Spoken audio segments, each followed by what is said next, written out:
In today's video, I am going to teach you how to recover email in Zoho Mail.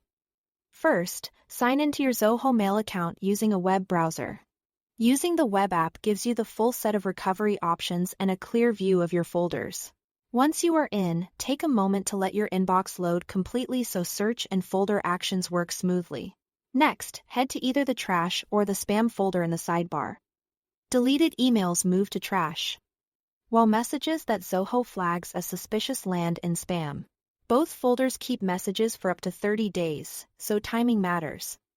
If you are not sure which folder has the email, check both to cover your bases.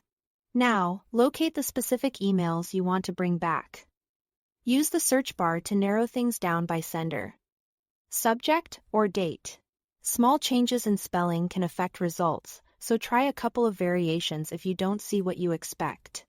You can also sort the list by date to scan quickly through recent items. When you think you've found the right message, open it or preview it to confirm it's the one you need. When you are ready, select the emails you want to recover. Click the checkbox next to each message. You can select more than one if you are restoring a batch.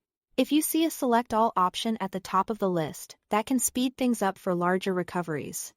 But double-check that you are only grabbing the messages you actually want to keep. With your messages selected, click the Move to button at the top of the page.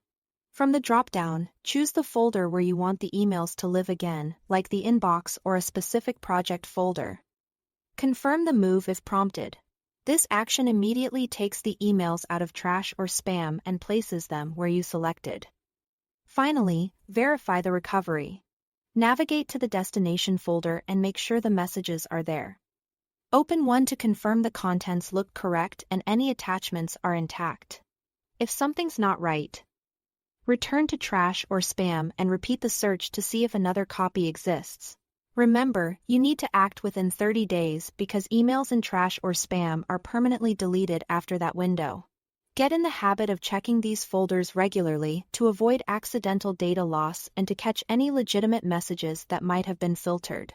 That's all to it. Thanks for watching.